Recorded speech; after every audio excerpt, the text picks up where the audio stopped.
लोग ये सीयूईटी का फिर सिलेबस देख लेते हैं थोड़ा सा, जो मैंने चर्चा किया था। तो ये देख लीजिए, ये सीयूईटी का आर्ट्स का सिलेबस है, इसमें कौन कौन सा सब्जेक्ट पढ़ना है उसके बारे में हम लोग चर्चा कर लेते हैं।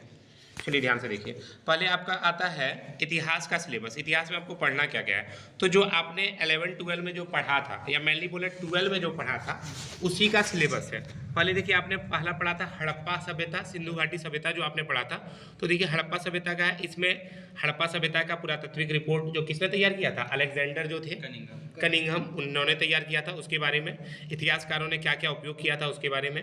अगला है राजनीतिक और आर्थिक इतिहास, कैसे शिलालेख एक कहानी बताते हैं। इसमें आप लोग एक अशोक के बारे में पूरा पढ़े थे। अशोक ने कई तरह का अभिलेख छपवाया था, ब्राह्मी लिपि में, खरोष्ठी लिपि में, तो उसके बारे में हमको पढ़ना है। मौर्यकाल, मौर्यकाल तो वही हो गया अशोक का। अशोक ने मौर्य साम्राज्य की स्थापना की थी, उसके संस्थापक, हाँ सॉरी, चंद्रगुप्त मौर्य ने स्थापना की थी।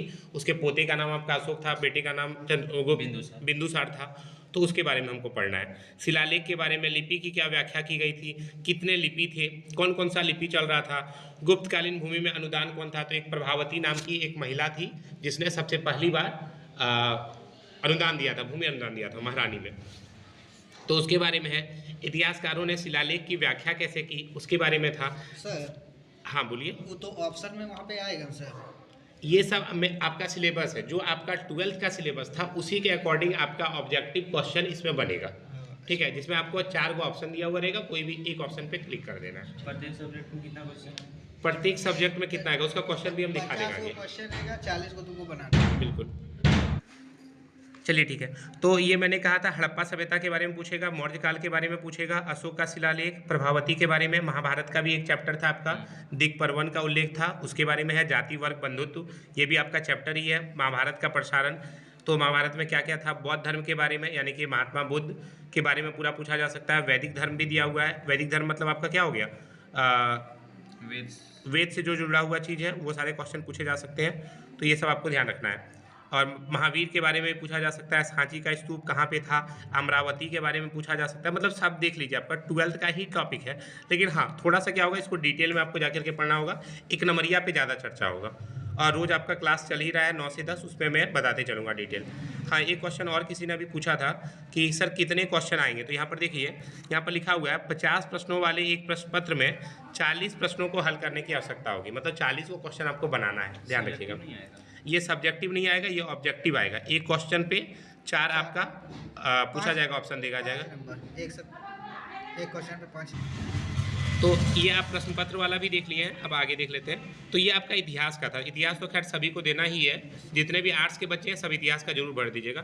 फिर देखिए यात्रियों का वृत्तांत, ये भी आप लोग पढ़ चुके हैं। 3 के बारे में, फ्रांसवा बर्नियर, अल बरूनी, इबन बतूता, ये आपका पक्का रहेगा इन तीनों से क्वेश्चन। यहाँ पर देखिए नाम भी लिख दिया है जो अभी मैं बोल रहा था, अल बरूनी, इबन बतूता और बर्नियर, फ्रांसवा बर्नियर, इन तीनों से क्वेश्चन रहेगा। भक्ति संत और सूफी संत, ये भी आपका क्वेश्चन है। मतलब अगर शुरू से जिसने ध्यान से पढ़ा है उसको इसको लेकर के परेशान नहीं होना है, 1 महीना में एग्जाम है तो हो जाएगा तब तक। और इसको लेकर के ऑब्जेक्टिव ज़्यादा पढ़ना है, ये ध्यान रखिएगा। विजयनगर साम्राज्य आप लोग पढ़ ही चुके हैं, हरिहर बुक्का ने स्थापना की थी, 1336 में की थी, तो वो सब आता है। वास्तुकला की खोज, तो कई सारी चीज़ें इसके अंतर्गत आता है। इसके अलावा देखिए आईने अकबरी, इसके बारे में भी आप लोग पढ़ चुके हैं। अबुल फजल ने इसको लिखा था, कितने जिल्द में विभाजित है, तो ये सब आप देख लीजिएगा।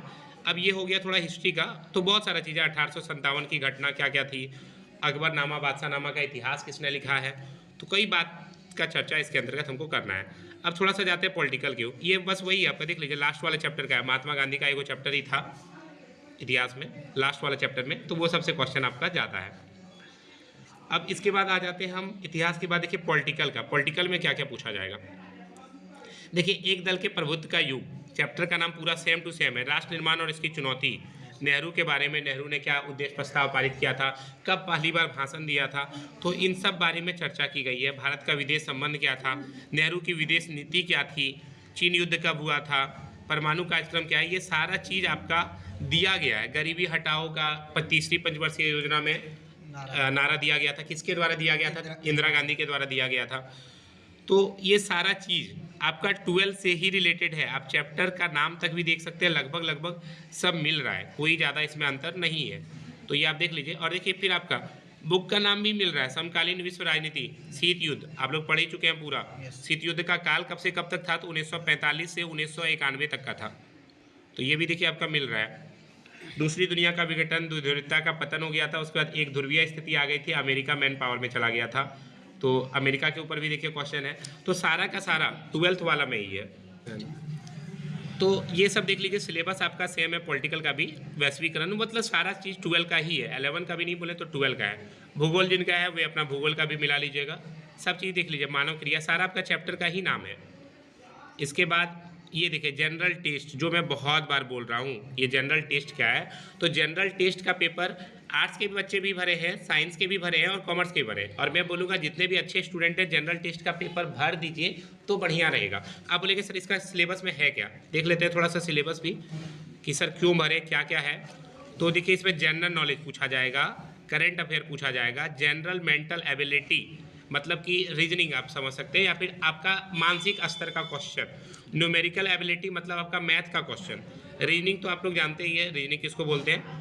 तो बहुत सारा मेंसुरेशन से पूछा जाएगा, मतलब क्षेत्रफल से, जैसे आयत का क्षेत्रफल, वर्ग का क्षेत्रफल, घन का घनाभ का, जो 10 में आपने पढ़ा था। लॉजिकल रीजनिंग, जैसे कि हम बोल सकते हैं रोहित के पिता सीमा के माँ के पिता लगते हैं या फिर कोई लगते हैं, इस तरह का क्वेश्चन आपका ज़्यादा देता है, उसी को लॉजिकल रीजनिंग बोला जाता है। तो वो सब क्वेश्चन आ सकता है, या फिर ऐसे दे देगा 2 4 6 बताइए अगला 2 को टर्म क्या होगा, इस तरह का क्वेश्चन दे देगा। हालांकि ये बहुत इजी मैंने कहा, वो थोड़ा हार्ड करके देगा, इतना इजी नहीं देगा कि टूका पहाड़ा दे दे। इसके बाद देखिए ये आपका हिंदी का है, 1A और 1B मतलब हिंदी या इंग्लिश का है। इसमें क्या क्या है, तो देखिए ये आपका पूरा दे दिया है कि भाई अगर कोई इंग्लिश हिंदी के बजाय असम, बंगाली, गुजराती ये सब भी ले सकता है।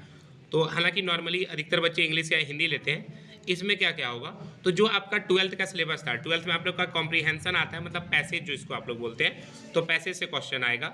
वर्बल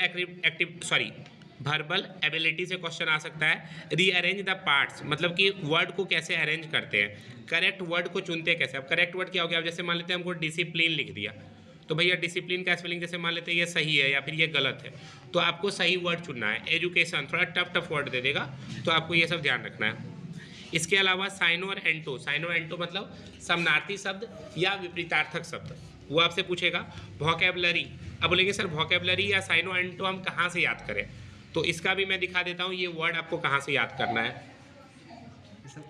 देखो हम जो बोल रहे थे कि साइनो एंटो कहाँ से याद करना है, तो देखिए ये आपका फ्लेमिंगो बुक है जो आपने 12th में पढ़ा था, इसमें जा करके हम देख लेते हैं अब खत्म होगी सरकारी नौकरी की।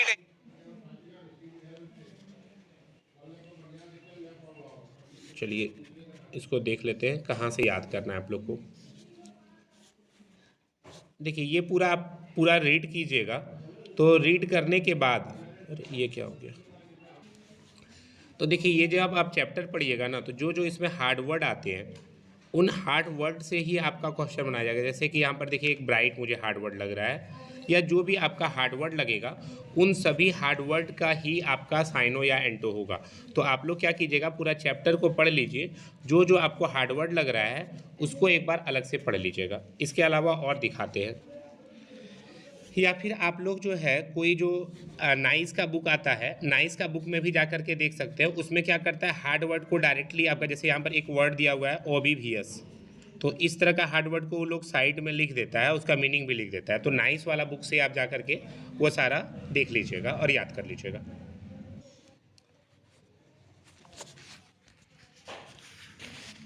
तो आपका ये सब तो हो गया, इसमें आपका यही सब पूछा जाएगा।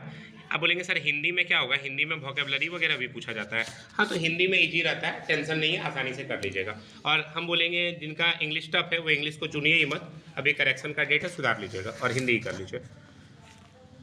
समाजशास्त्र में फिर आपका वही है, चैप्टर वाइज ही है, आप देख सकते हैं जो जो चैप्टर आपने पढ़ा था वही सारे चैप्टर हैं, तो इसको देख लीजिएगा।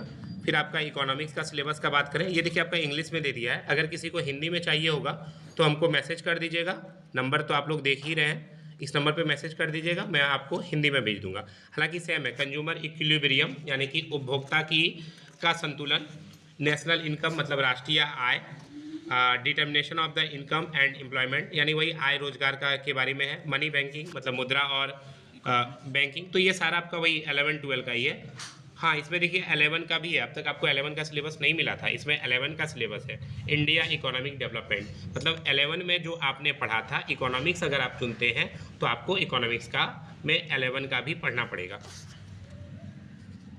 जैसे हाँ, इसके अलावा देखिए एक दिया हुआ है डेवलपमेंट एक्सपीरियंस ऑफ इंडिया, मतलब कुछ बाहर से भी क्वेश्चन ऐड होंगे इकोनॉमिक्स में। तो भाई अगर इकोनॉमिक्स चुने हो तो थोड़ा मेहनत से पढ़ो, और नहीं तो फिर जैसा है देख लीजिएगा। हालांकि आपको 3 सब्जेक्ट का ही एग्ज़ाम देना है, ठीक है।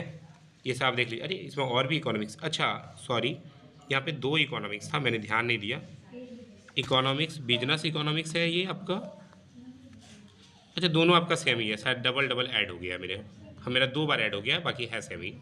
तो बस आपको इतना ही तैयारी करना है, और अगर कुछ डाउट अभी भी रह गया है तो मुझे फ़ोन कर लीजिएगा। Okay bye, see you. क्या कुछ पूछना है बोलिए। जैसे टेस्ट पेपर में आप 3 को चूज किया है, हिस्ट्री और हिंदी और पॉलिटिकल। हाँ तो बिल्कुल। इसमें जनरल पेपर सेलेक्ट करेंगे तो उसमें से एक को हटाना पड़ेगा।